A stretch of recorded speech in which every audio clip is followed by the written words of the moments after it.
أعوذ بالله من الشيطان الرجيم. بسم الله الرحمن الرحيم. الحمد لله الذي جعل لكل شيء سببا بالمشيئة. والصلاة والسلام على ترجمان ألوهيته ودليل وحدانيته سيدنا محمد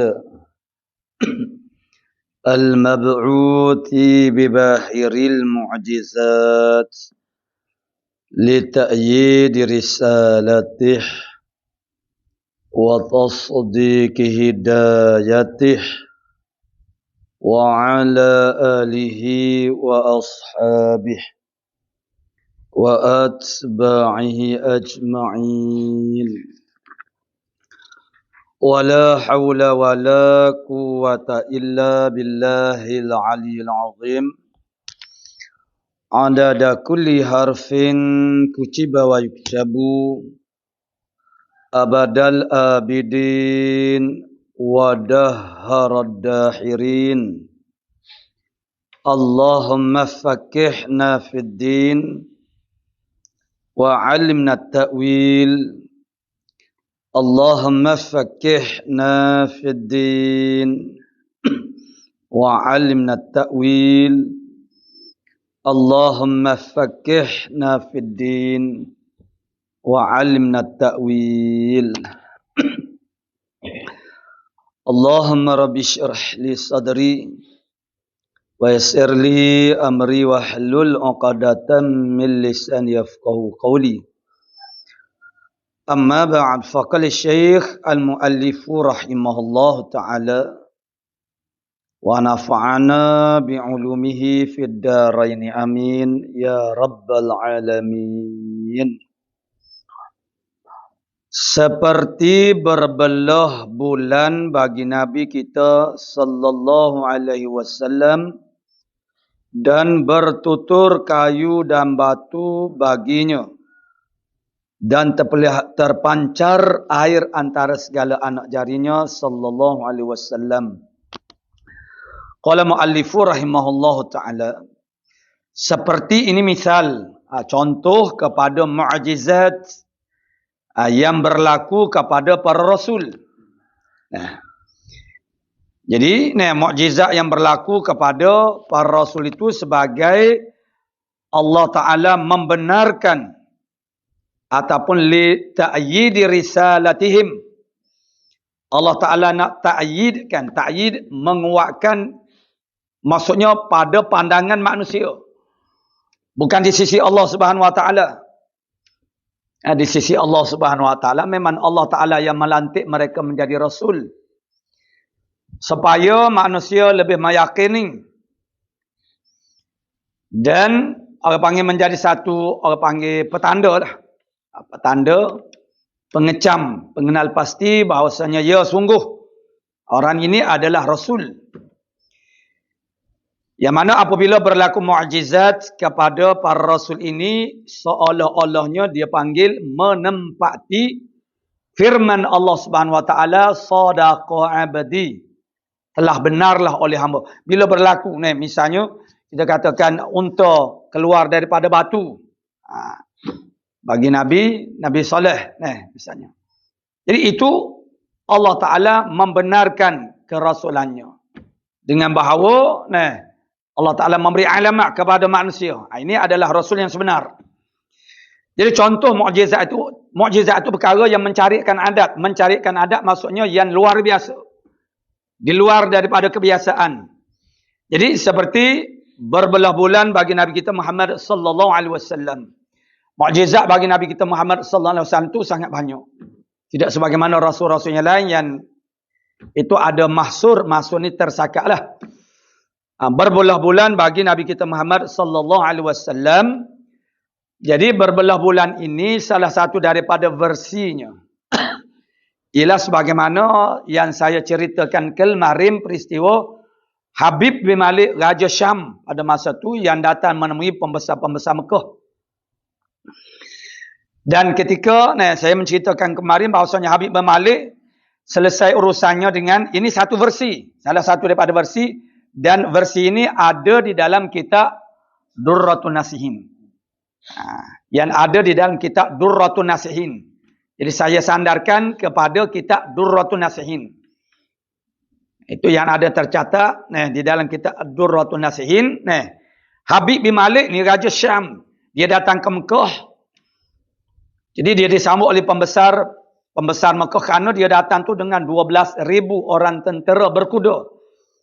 Jadi dengan sebab itu, mana disambutnya itu di luar daripada kota Mekah di satu tempat nama dia Abtah. Apabila dia selesai urusan kenegaraan bersama dengan pembesar-pembesar Mekah, lalu dia tanyalah Nabi tanya kepada pemimpin-pemimpin Mekah tentang ada kedengaran, dengar kabar kata di Mekah ni ada satu orang yang mendakwa dia tu Rasul, dia Nabi. Ya, betul lah. Pemimpin Mekah menjawab, betul, ada. Bagaimana pandangan kamu? Kamu melihat bagaimana orang ini? Oh, orang ini makna adalah yang terbaik di kalangan kami. Pada mulanya lah dulu. Dia seorang yang amin. Tapi kalau dia umur 40 tahun begitu, dia tu mencerca Tuhan-Tuhan kami dan mengajak kami kepada meninggalkan Tuhan-Tuhan kami. Dia akhirnya Habib bin Malik tidak puas hati. Dia minta kepada pembesar-pembesar Mekah ini mendatangkan Nabi Muhammad. Tak mau secara sukarela paksa supaya dia datang juga. Kerana dia nak tanya sendiri. Lalu bila dia dah berjumpa dengan Nabi dibawa ke hadapannya. Lalu dia tanya kepada Nabi Muhammad, betulkah kamu mengaku kamu ni Rasul? Ya, Nabi kata betul. Aku ialah Rasul yang diutuskan oleh Allah Ta'ala. Alakal mukjizat. Dia tanya, adakah bagi engkau ada mukjizat yang kamu mengaku kamu itu ialah utusan Allah Subhanahu Wa Ta'ala? Apa jawab Nabi? Nabi jawab, ma syi'ta, mu nak gap dia. Apa yang kamu mahu? Maksudnya, itu cara bercakap orang-orang hebat, makna dia kena cakap macam tu. Apa yang awak mahu? Lalu Habib bin Malik ni minta kepada Nabi. Ini versi Durratun Nasihin. Dalam kitab Durratun Nasihin. Jadi Habib bin Malik dia minta kepada Nabi sallallahu alaihi wasallam ketika itu waktu tengah hari. Waktu tengah hari dia minta Nabi supaya mentaghyibkan atau mentaghyibkan, menenggelamkan akan matahari. Maksud matahari duduk tengah langit, maka dibawa matahari itu sehingga tenggelam. Jadi gelap gulita. Dah tak ada matahari. Kemudian bulan pula naik di tengah, kemudian bulan itu turun. Kemudian orang panggil, turun, kemudian dia di atas kepala Nabi, kemudian dia terbelah dua. Jadi ini adalah versi dalam kitab Durratun Nasihin. Bila terbelah dua tu makna dia masuk ke bawah jubah. Kemudian dia keluar ikut kum ni lengan baju. Kemudian bertangkuk semula. Lalu bersaksi kepada kenabian, kerasulan Nabi Muhammad sallallahu alaihi wasallam. Makna biar bulan itu bersaksi kepada kerasulan Nabi sallallahu alaihi wasallam. Kemudian bulan itu naik semula ke tengah langit. Kemudian dia turun. Kemudian matahari itu. Bila Habib bin Malik meminta Nabi berbuat begitu, Abu Jahal melompat. Fawathaba disebut dalam kitab itu. Fawathaba Abu Jahlin. Melompat kegembiraan Abu Jahal. Gembiranya dia kerana Habib bin Malik telah meminta satu benda yang sangat pelik. Yang sangat tidak logik. Jadi, qad ballaghta. Qad sa'alta wa ballaghta. Sesungguhnya engkau telah meminta, engkau telah buat suatu benda yang melampau-lampau. Permintaan yang sangat melampaui. Jadi seronoknya Abu Jahal kerana apa? Kerana kalau Nabi SAW tidak mampu buat lagu tu, masa tu dia nak dia nak sorak. Dia nak keji Nabi, nak cerca Nabi. Sebab Abu Jahal ni makna kerja dia ialah dia mencari idea macam mana untuk minta daripada Nabi buat itu ini. Dan kalaulah Nabi tak mampu nak buat itu, makna tak berlaku apa yang dia minta itu. Masa itulah dia nak menjatuhkan Nabi. Di mata, pada pandangan, di mata manusia. Jadi, dia tidak pernah terfikir, dia tak pernah terbit idea macam tu. Tiba-tiba Habib bin Malik minta suatu benda yang sangat-sangat ajib, sangat-sangat pelik ini. Maka menyebabkan dia rasa sonok. Fawasaba Abu Jahal melompat suka. Lalu dia memuji Habib bin Malik kerana telah meminta suatu permintaan yang sangat-sangat luar biasa. Lalu Nabi kata kepada Habib bin Malik, boleh saya buat apa yang kamu minta. Tapi dengan syarat, kalau saya berjaya buat apa yang kamu minta itu, kamu kena beriman. Masuk Islam. Habib bin Malik kata boleh. Tapi dengan syarat. Ada syarat lagi. Dia orang cerdik, dia letak syarat. Syaratnya, engkau kena beritahu kepada aku. Engkau kena nyatakan kepadaku. Tentang apa yang aku ini duk masyghul dalam hati. Duk sedih, duka cita dalam hati. Aku ada suatu kesedihan dalam hati. Jadi, kalau engkau boleh bagi tahu kepada aku itu, aku akan beriman. Lalu Nabi SAW kata, tak apa, insya-Allah. Nabi pun naik di atas bukit atau Jabal Abi Kubis. Nabi sembahyang 2 rakaat. Lalu datang Jibril AS. Memberi salam kepada Nabi SAW. Dan menyatakan, Inna Allah yuqri'ukas salam. Sesungguhnya Allah Ta'ala memberi salam, mengirimkan salam kepada kamu. Ya Rasulullah, kamu jangan bimbang, kata Jibril AS kepada Nabi SAW. Apa yang telah diminta oleh Habib bin Malik itu sebenarnya sudah ada pada ilmu Allah Ta'ala, pada azali lagi. Jadi, Nabi selesai sembahyang 2 rakaat, begitu dinyatakan oleh Jibril, hati Nabi jadi tenang. Nabi juga ada orang panggil gaba, rasa ialah kenali jugalah nak buat benda yang begitu sangat pelik tu. Tapi setelah begitu pernyataan daripada Jibril AS, Nabi jadi bersemangat. Lalu Nabi turun semula kepada mereka ini yang berkumpul di tempat itu. Lalu Nabi memulakan aksinya. Semua orang sedang memerhatikan. Nabi menunjuk kepada matahari. Lalu Nabi menheret sampai kepada ufuk. Sehingga tenggelam matahari. Lalu gelap seperti malam. Lalu dinaikkan bulan. Kemudian bulan itu turun di atas kepalanya. Terbelah 2. Kemudian masuk di bawah kain jubah Nabi. Kemudian keluar melalui lengan baju. Kemudian bertangkuk semula. Lalu bersaksi bahawasanya Nabi adalah sebenar utusan Allah Subhanahu Wa Taala. Dan beruntunglah mereka yang beriman kepadanya, dan rugi mereka yang mengingkarinya. Lalu bulan itu naik semula ke langit, kemudian turun, kemudian naik semula matahari. Abu Jahal melihat dengan perasaan rasa sangat marah. Kerana apa yang diandaikannya itu tidak berlaku. Mana Nabi boleh buat benda tu? Itu mukjizat. Ini sekali lagi saya sebutkan, ini adalah versi dalam kitab Durratun Nasihin. Versi mukjizat terbelah bulan. Jadi, itulah yang terbelahnya. Dia terbelah jadi 2, makna dia masuk. Jadi sudah tentulah saiznya dia akan jadi kecil. Jadi, bila dah selesai begitu, Habib bin Malik kata, baiklah, engkau telah berjaya melakukannya, tinggal lagi satu syarat. Kamu beritahu apa yang sedang saya duka cita sekarang di dalam hati saya. Lalu Nabi mengatakan bahawasanya kamu ada seorang puteri. Seorang raja ada seorang puteri. Tetapi puteri kamu ini tidak sempurna anggotanya. Cacat tangan, kaki. Jadi sang ayah, apatah lagi seorang raja. Yang puterinya begitu keadaannya, sudah tentulah satu kesedihan. Jadi Nabi dapat menyatakan apa yang dia berduka cita. Jadi dengan sebab itu Habib bin Malik, Nabi telah menyempurnakan permintaannya serta syaratnya. Lalu Habib bin Malik masuk Islam, beriman dengan satu mukjizat saja. Sedangkan orang Mekah yang begitu melihat mukjizat berbagai-bagai dan sebegitu banyak tak beriman.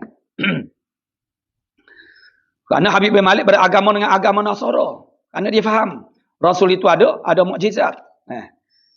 Dia beriman dan Abu Jahal marah. Abu Jahal mengkritik tindakannya masuk Islam. Dia kata, adakah kamu tertipu daya dengan perbuatan sihir dia? Ni tukang sihir besar ni, dia kata kepada Nabi Muhammad sallallahu alaihi wasallam. Namun Habib bin Malik pun tidak pedulikan dia. Jadi itu di antara orang panggil versi. Mana dalam kitab Durratun Nasim boleh cari kitab itu, mana ada cerita ni. Cerita tentang mukjizat, tajuk dia Mukjizatul Rasulullah sallallahu alaihi wasallam. Jadi itu setengah daripada mana bulan itu terbelah. Tapi boleh jadi ada versi yang lain. Ini cuma cerita-cerita ni. Nah, ayatnya ada satu versi yang cerita dia macam ni, yang merujuk kepada terbelah bulan. Dan begitu juga bertutur kayu dan batu. Kayu dan juga batu bertutur, bercakap, berdialog dengan Nabi sallallahu alaihi wasallam. Kayu batu ni ialah makhluk yang pada asalnya tak boleh bercakap. Namun itu kayu batu, benda yang mati, benda yang kaku. Hayawan tak boleh bercakap. Tapi Allah Ta'ala itu tidak mustahil pada akal, mustahil pada adat. Itu yang dibahaskan pada muqaddimah kita dulu. Biar faham betul-betul hukum akal, hukum adat. Jadi tidak mustahil pada akal, kayu boleh bercakap. Mustahil pada adat sahaja. Dan hukum adat itu sah menyalahi. Pada adatnya, biasa-biasanya mana boleh batu tu bercakap. Tapi kehendaki Allah Ta'ala fa'alul lima yurid. Allah Ta'ala sangat berbuat apa yang dia kehendak. Jadi benda yang tidak biasa-biasa pun dia boleh jadi. Itu dengan kehendak Allah Subhanahu Wa Ta'ala. Jadi kayu bertutur, batu bertutur baginya, bagi Nabi. Dan terpancar air antara segala anak jarinya Nabi sallallahu alaihi wasallam. Ketika keadaan terdesak untuk berwudu, airnya tidak ada. Lalu terpancar daripada celah-celah jari Nabi sallallahu alaihi wasallam. Itu mana air. Itu semua itu adalah mukjizat. Mana Allah Ta'ala nak menunjukkan kebenaran, nak menguatkan lagi. Orang yang beriman bertambah-tambah kuat lagi iman mereka. Dengan sebab berlakunya mukjizat ini. Orang yang sudah beriman, kalau pun tidak berlaku mukjizat, mereka tetap beriman. Namun, apabila berlaku mukjizat yang mereka musyahadah sendiri, tengok dengan mata melendari, muayyanah sendiri, dan mereka mengalaminya sendiri, sudah tentulah lebih mengejapkan lagi, memantap lagi iman mereka. Jadi, keluar air di celah di antara segala anak jarinya sallallahu alaihi wasallam. Dan wajib i'tiqad pula akan sabit karamah. Wajib kita i'tiqad sabit ni tetap karamah bagi aulia illah. Berlakunya karamah. Jadi samalah juga karamah ni pun perkara yang luar biasa, mencarikan adat. Tetapi dia tidak berlaku kepada Rasul, dia berlaku kepada orang-orang yang mana aulia ilah. Orang yang mencapai suatu tahap, suatu maqam, kedudukannya dari segi imannya, akidahnya kepada Allah Subhanahu Wa Taala dengan pengenalan yang disebut sebagai maqam musyahadah. Itu yang disebut sebagai aulia ilah, waliullah. Jadi karamah ini dia berlaku kepada waliullah. Siapa dia waliullah? Allah Ta'ala sendiri berbicara tentang waliullah. Apa kata Allah Ta'ala tentang waliullah, walinya? Ala inna awliya Allahi la khawfun alaihim walahum yahzanun.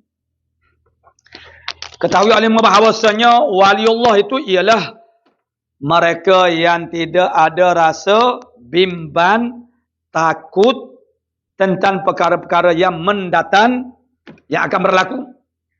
Tak rasa bimbang, tak rasa takut. Yang ini dalam bab hazun nafsi, dalam bab dunia. Bukan dalam bab orang panggil akhirat. Jadi tak ada rasa bimbang. Macam kita ni takut dalam bab rezeki, kita rasa takut. Macam-macam kita takut. Takut orang kata. Cara kita berpakaian, mana kereta kita, apa saja kita takut orang kata. Lalu dengan sebab itu kita berusaha untuk memuaskan hati manusia. Walaupun itu membazirkan harta kita yang kita boleh gunakan untuk perkara yang lebih bermanfaat. Tapi semata-mata untuk memuaskan hati manusia supaya orang tidak kritik kita. Supaya orang tidak mengata kepada kita. Sebab kita takut. Kita takut orang mengata kepada kita. Kita takut orang meninggalkan kita, tak mau berkawan dengan kita. Kita takut ini macam-macam yang kita takut. Jadi itu yang menjadikan kita ni tidak waliullah. Jadi ini bukan boleh dibuat-buat. Kita nak buat-buat tidak rasa takut, tidak rasa bimbang, tak boleh. Ini pencapaian hasil daripada mujahadat, riyadat, muraqabah dan segala usaha-usaha untuk mendampingkan diri kepada Allah Subhanahu Wa Taala, untuk mengenali Allah Taala dengan tahap yang terbaik. Jadi itu yang menjadikan mereka ni sudah tidak rasa bimbang, tidak takut. Sebab apa? Sebab iktimad, bergantung, berpegang, bersandar, istinad mereka itu sepenuhnya kepada Allah Taala. Maka tawakal mereka pada tahap first class, mana yang terbaik. Takut mereka kepada semua yang terbaik. Ikhlas mereka yang terbaik, khusyuk dalam semuanya mereka yang terbaik. Kita apa yang menjadikan masyghul di dalam hati kita ialah ketakutan kita. Benda-benda kita takut. Itu yang duk mari masyghul, sibuk di dalam hati kita. Walahum yahzanun, ini firman Allah Taala lagi, dan mereka tidak rasa duka cita dengan benda yang luput. Dia serabut dalam hati kita ni dua ni lah. Bimbang takut dan juga duka cita. Seorang ibu merasa bimbang tentang anak lelakinya yang agak nakal. Begitu ada orang mari melaporkan kepada ibunya. Bahasanya anak itu ketika mengendarai motornya, memandu secara tindakan-tindakan liar umpamanya. Yang kita katakan sebagai mak rempik umpamanya. Mengangkat tayar hadapannya, meniarap di atas motor dalam keadaan motor itu bergerak, bukan motor itu duduk diam.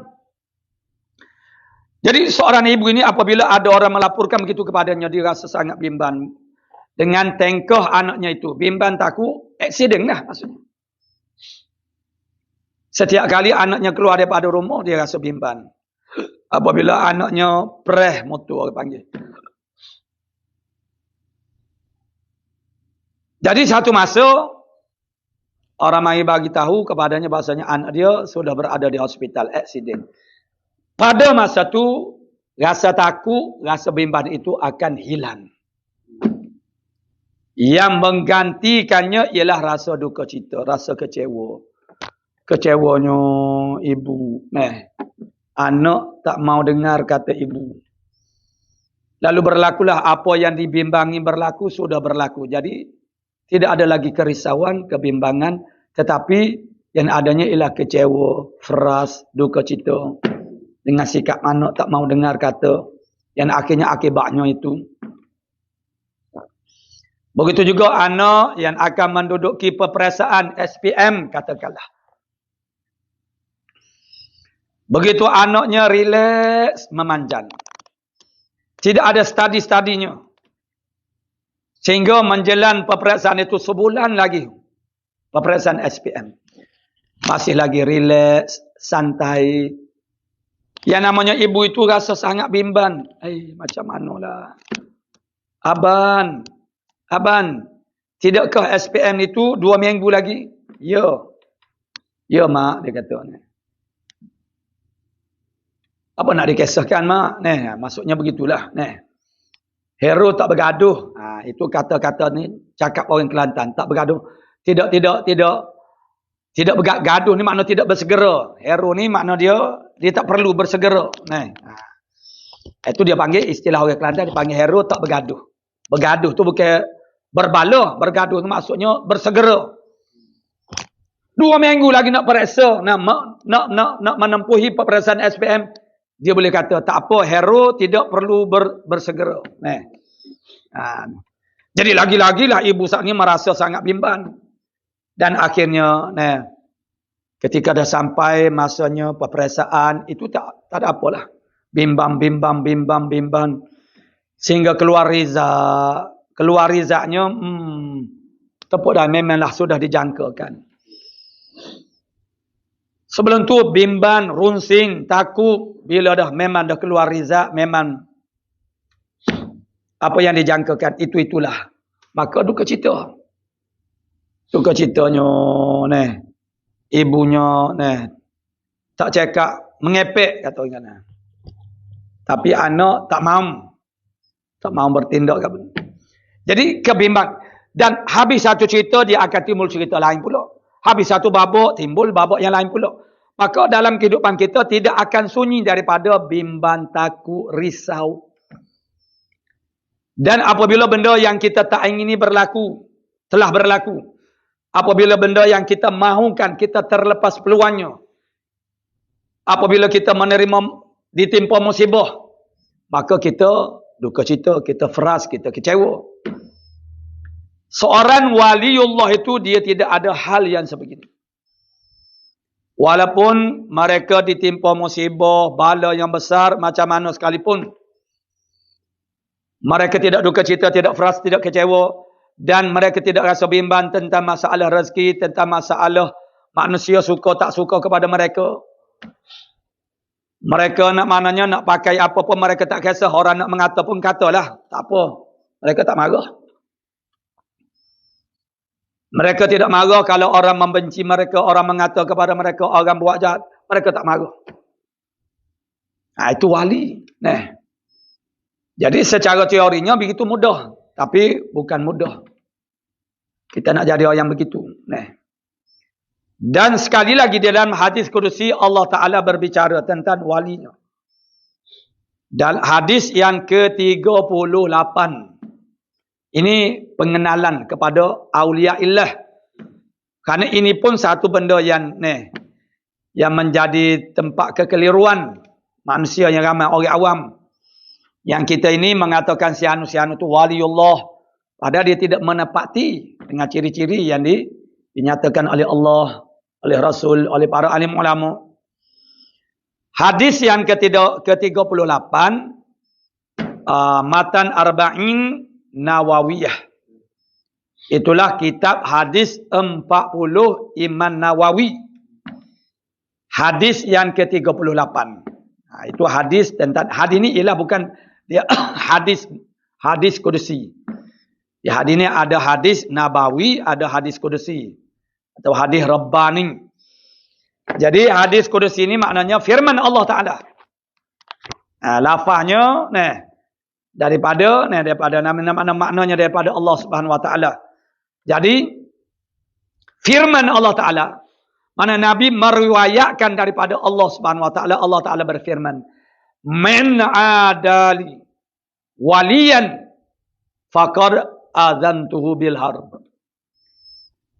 Barang siapa yang memusuhi waliku, barang siapa yang berseteru dengan tok wali aku, siapa dia yang buat balah dengan auliai wali aku isytiharkan perang terhadapnya. Kerana waliullah ini ialah kekasih Allah Subhanahu Wa Ta'ala. Di belakang ada disebut. Selepas pernyataan ini, Allah Ta'ala menyatakan, tidak adalah suatu amalan yang paling aku suka lebih daripada amal yang fardu. Itu kena ingat, amalan yang fardu lebih baik, lebih afdal daripada yang sunat, dan Allah Ta'ala lebih suka amal fardu berbanding amal yang sunat.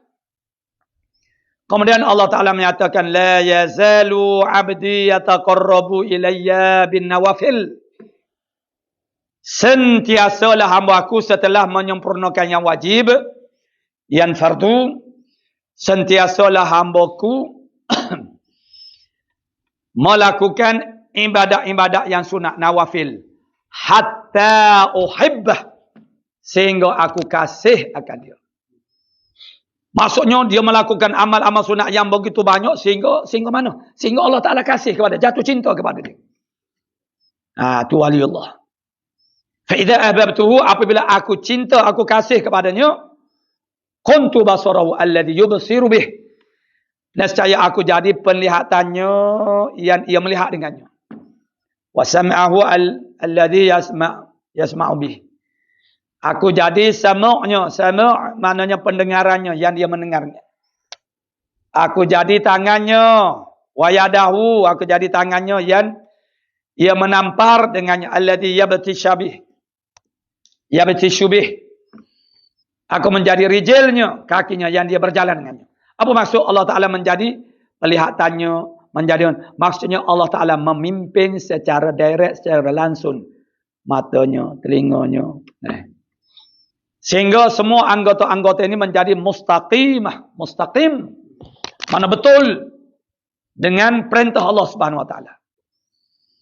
Maksudnya tidak lagi mau kepada melakukan maksiat.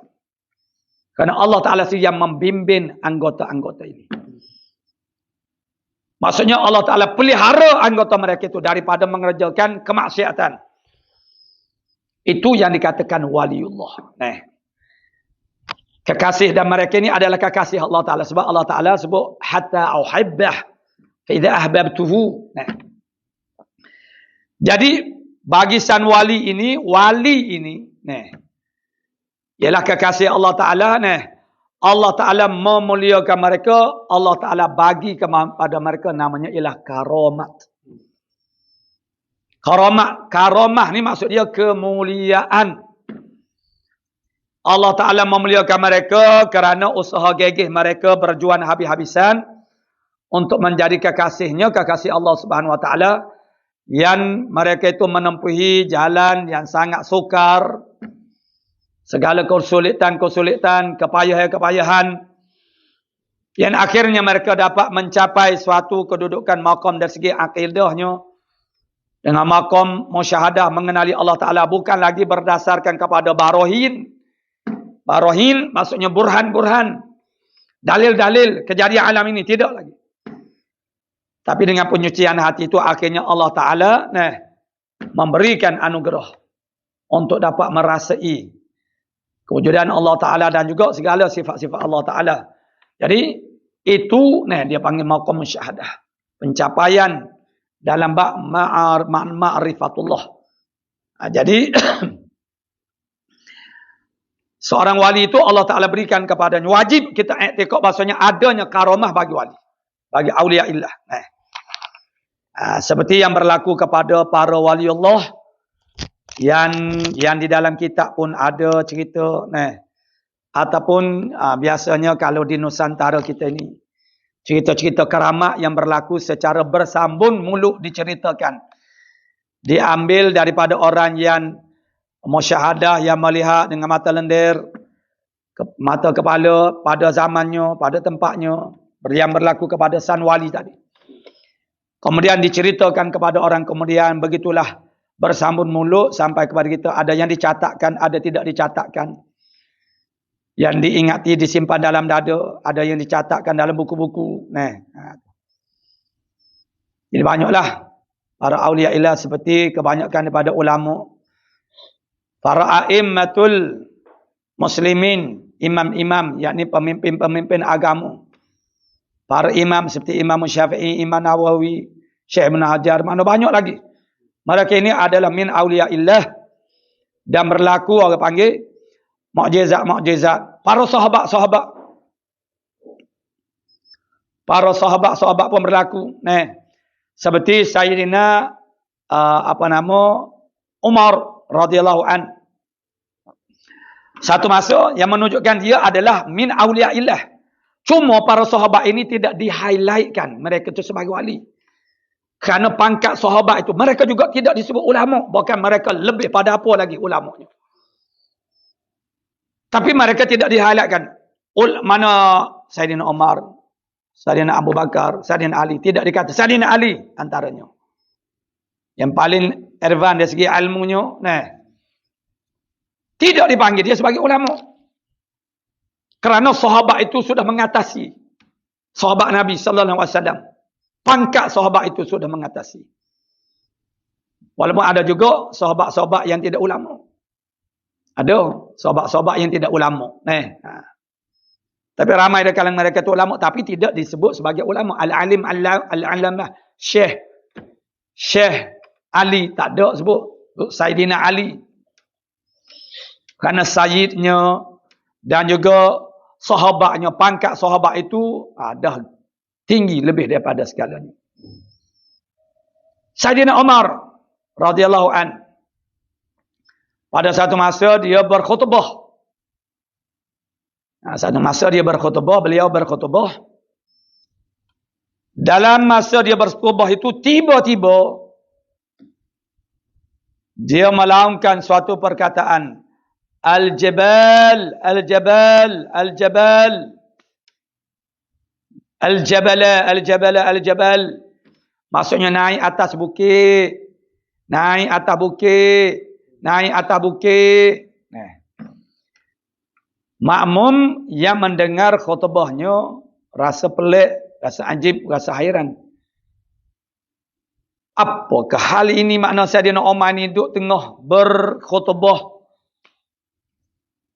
dengan suatu perkara, tiba-tiba suruh naik atas bukit. Tak ada kena-mengena pun dengan isi kandungan khutbahnya.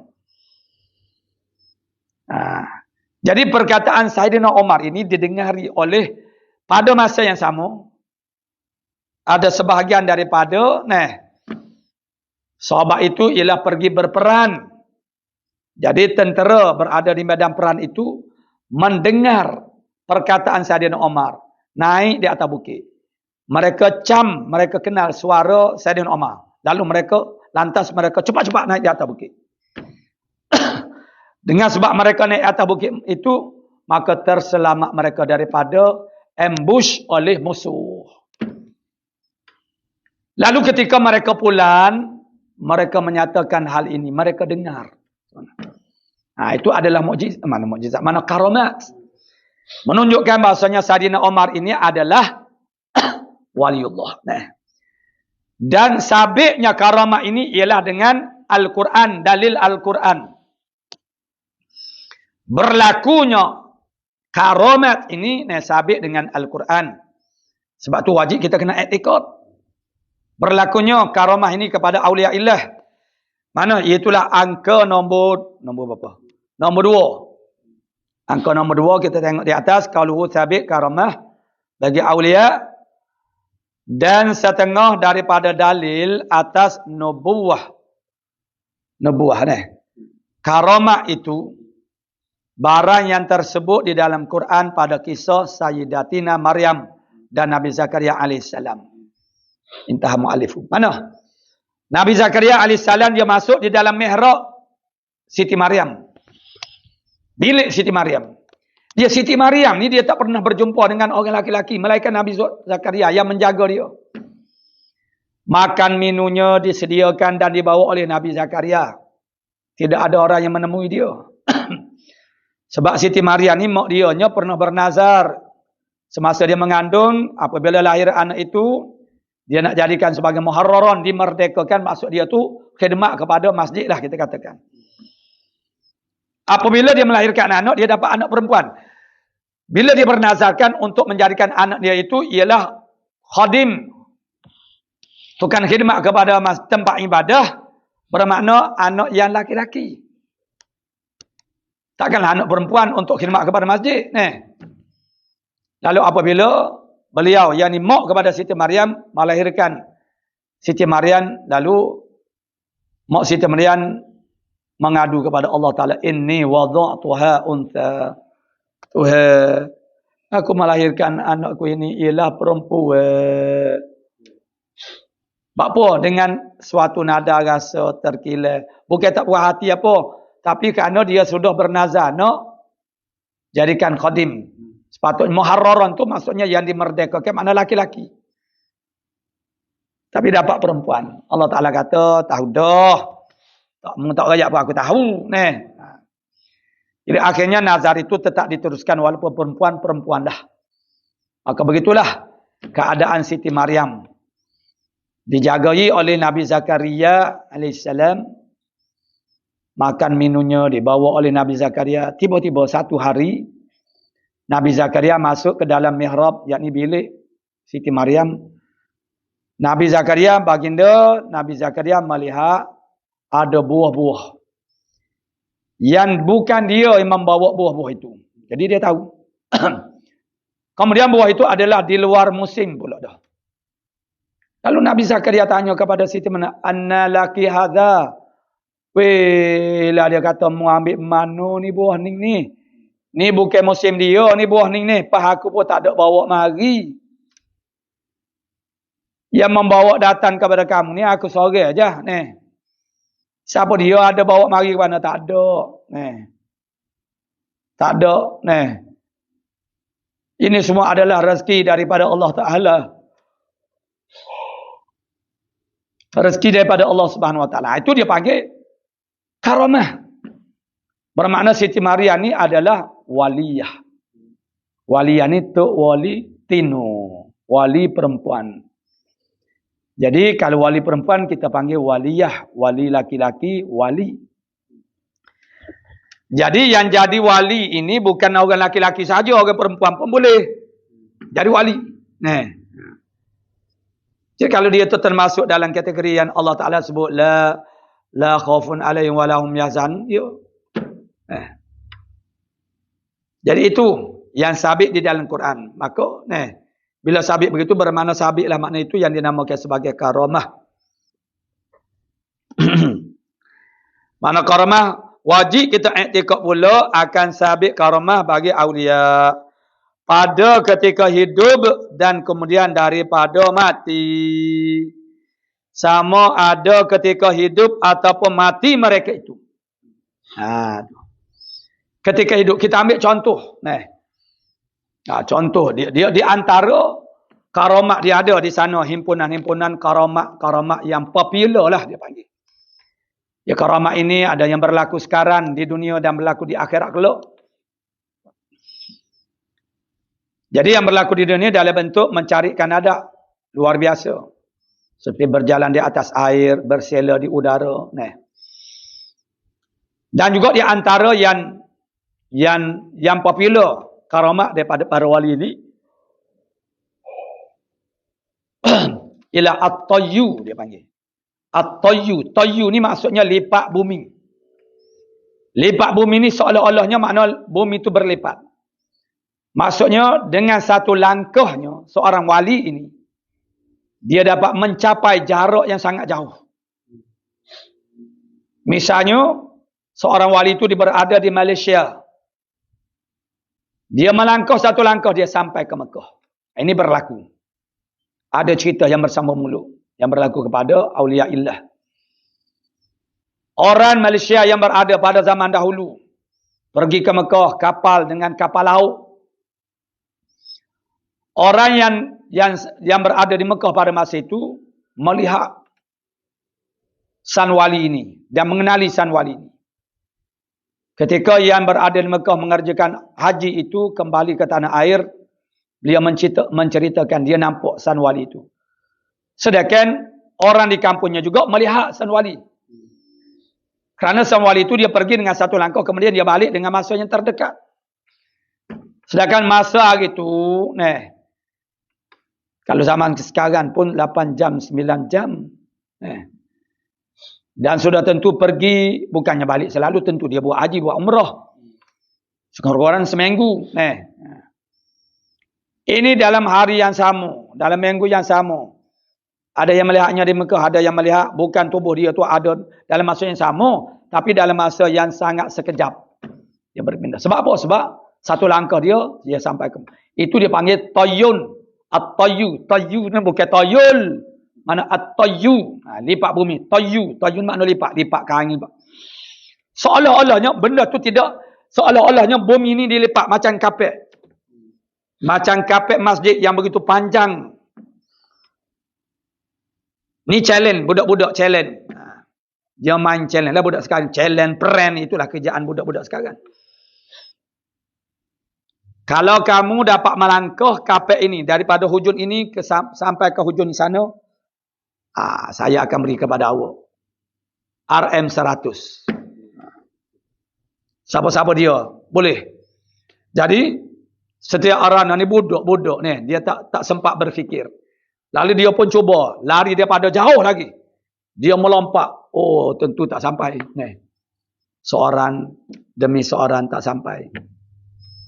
Sampai pada satu giliran seorang budak yang dia tu pintar, dia gulungkan kapek itu. Gulung-gulung, lalu dia langkah. Jadi dia dapat. Jadi lipat bumi itu maksudnya gambarannya begitu. Seolah-olah bumi ini berlipat-lipat. Tetapi tidak zahir pada manusia yang lain. Itu berlaku kalau begitu bermaknanya sudah tentu berlaku gempa bumi. Bukan. Itu hanya berlaku kepada San Wali itu sahaja. Itu istilah yang digunakan oleh ulama at-tayyu. Seolah-olahnya bumi itu berlipat-lipat macam kita gulungkan kapek saat ni. Pada hakikatnya tidak. Orang yang ni dia melangkah tu dia sampai kepada satu jarak yang sangat jauh. Jadi mukjizat ini dia boleh saja berlaku pada masa hidup dan juga pada masa mati. Seperti yang berlaku kepada Syekh Daud Fatani umpamanya. Semacamlah dengan apa yang berlaku kepada Sayyidina Umar tadi. Syekh Daud Al-Fatani ini ada di dalam catatan buku ulama-ulama Nusantara yang terunggul. Itu ada tulisan H.W. Saghir Abdullah, salah seorang yang berketurunan daripada ulama-ulama Fatani. Beliau menulis tentang ulama-ulama Fatani. Ada catatan bahawanya berlaku karamat kepada Syekh Daud Fatani. Sedang Syekh Daud Fatani mengajar. Syekh Daud Fatani sedang mengajar. Syekh Daud Fatani dia mengajar di Masjid Gerisi atau dipanggil Kerisi ataupun Gerisi. Jadi, sedang beliau sedang mengajar, tiba-tiba kelihatan aksi Syekh Daud Fatani saat ini menghulurkan tangannya seolah-olah mencapai sesuatu, kemudian menariknya. Dan selepas daripada itu kelihatan lengan bajunya basah. Lalu selesai daripada mengajar Syekh Daud Fatani, ada pelajar yang menanyakan, macam mana boleh basah tu kenapa? Sebab kesedaran mereka tadi tak basah, tiba-tiba saja dia basah.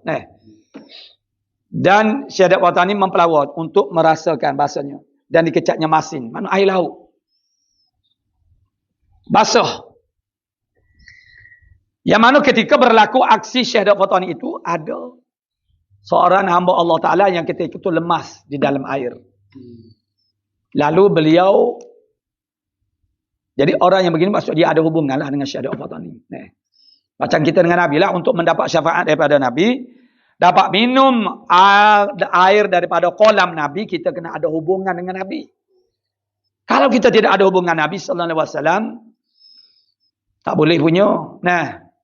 Tak akan dapat kita tu dapat syafaat Nabi ke, atau minum daripada haudin Nabi pun tak dapat. Itu jangan sombong dengan Nabi. Buat hubungan dengan Nabi. Macam mana buat hubungan dengan? Kita beriman bahawasanya Nabi itu pesuruh Allah Subhanahu Wa Taala, banyak berselawat, mengikut jejak langkah Nabi Sallallahu Alaihi Wasallam, melaksanakan segala wasiat-wasiat Nabi Sallallahu Alaihi Wasallam, berjalan di atas jalan syariat. Itu yang dimaukan oleh Nabi Sallallahu Alaihi Wasallam daripada umat dia. Jadi kalau kita tidak ada hubungan, kita tidak akan dapat. Jadi orang itu yang sedang lemah itu, begitu tangan, makna dia dapat merasakan ada tangan yang mengambilnya. Dan dia kenal itu tangan Syekh Daud Fatani. Ketika beliau sudah berada di darat, sudah dinaikkan darat, lalu beliau lantas. Sebab dia Gerisi, dia dekat dia Fatani ini dia ada pantai, dekat dengan pantai.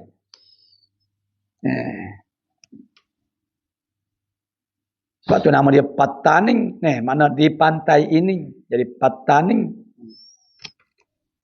Jadi, begitu orang yang diselamatkan oleh Syekh Daud Fatani. Syekh Daud Fatani sedang mengajar. Begitu, dia datang kepada Syekh Daud Fatani, mengatakan bahasanya dia teringat ketika dia lemas, dia teringat kepada Syekh Daud Fatani. Tiba-tiba tangan Syekh Daud Fatani mengambilnya. Itu karamat. Tak munasabah, tak logik akal. Memang tak logik pada akal. Tapi benda tu tidak mustahil pada akal. Cuma jauh saja. Pada adanya harus. Benda tu. Jadi pada ketika hidup dan juga kemudian daripada mereka itu. Contohnya juga berlaku kepada Syekh Daud Fatani, itu juga dicatatkan dalam buku itu. Mukjizat juga berlaku kepada wali itu ketika mereka mati. Syekh Daud Fatani pada akhir hayatnya, beliau berpindah ke Taif.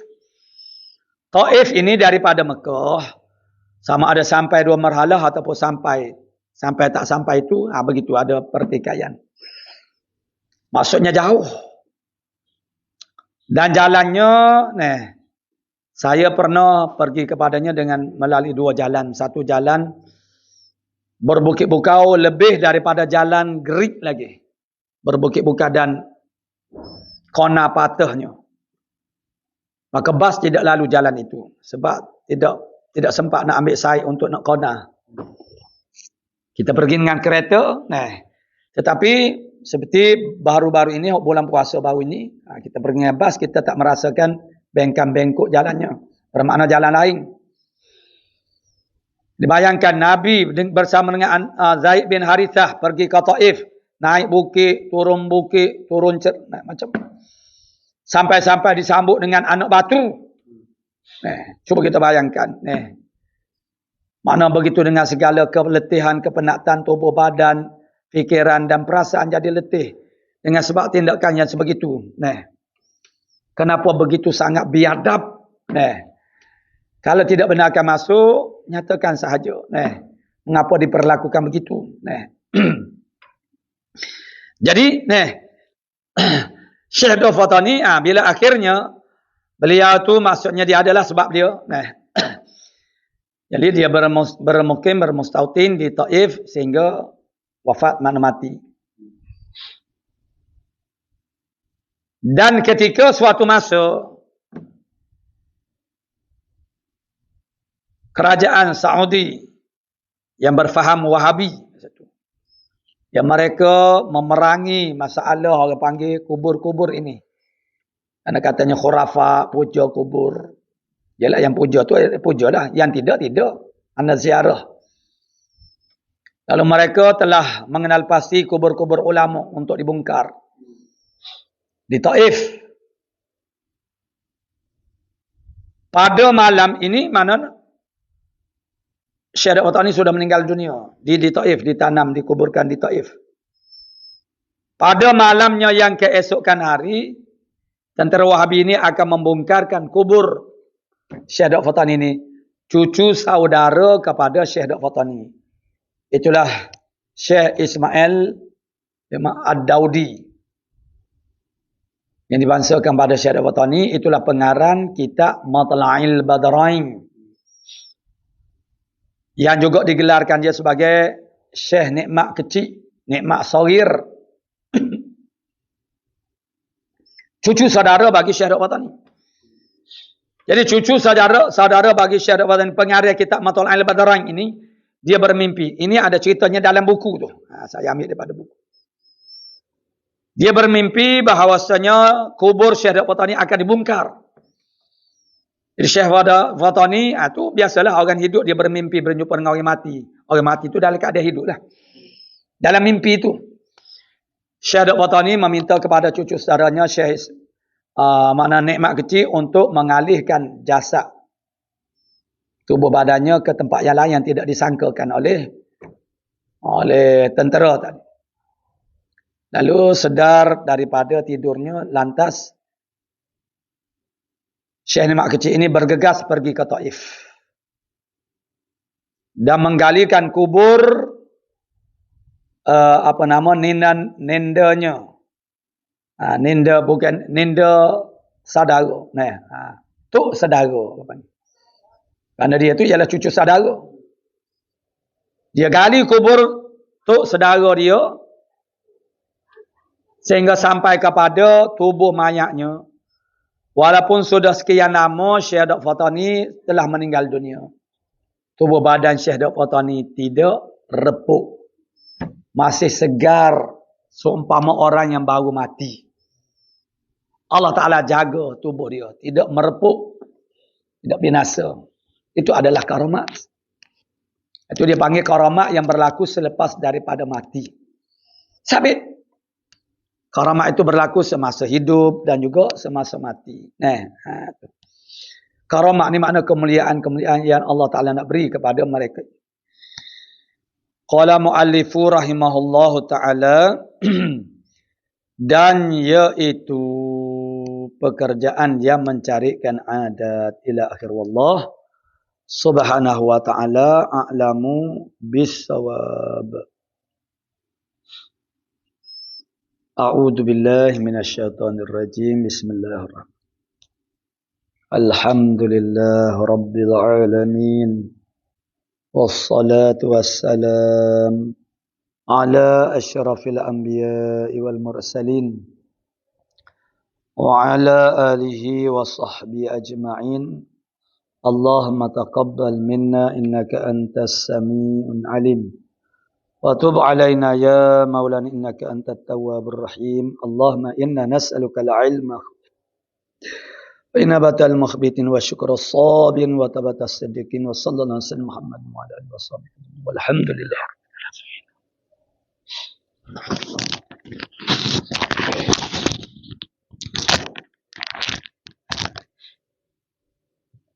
Allah